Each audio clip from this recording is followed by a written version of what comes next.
পানি এরকমের উত্তাল হওয়ার কারণ, সাগর উত্তাল হওয়ার কারণ যখন আপনার আবহাওয়া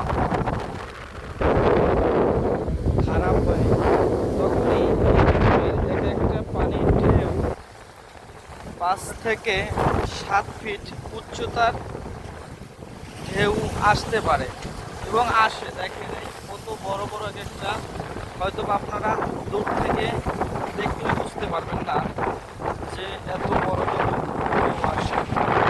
আপনাদের প্রশ্ন থাকতে পারে যে ভাই এত বড় বড় ঢেউ এই ছোট ছোট জাহাজ নিয়ে কিভাবে চলাচল করে। আসলে কি ভাই, আমাদের একটা যাতায়াত করতে করতে অভ্যাস হয়ে গেছে। আমাদের এরকমের সমস্যা হয়, কালকে সমস্যা হয়। কালকেও একটি জাহাজ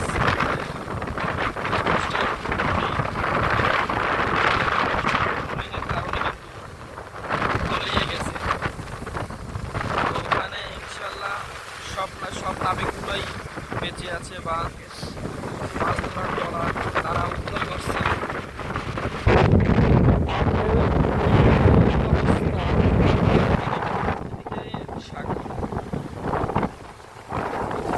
দেখাই এদিকেও সাগর। আজকে কিন্তু আমাদের সামনে সিলিং এর কোনো ব্যবস্থা নাই। আজকে আমরাই সামনে আছি সবার প্রথম।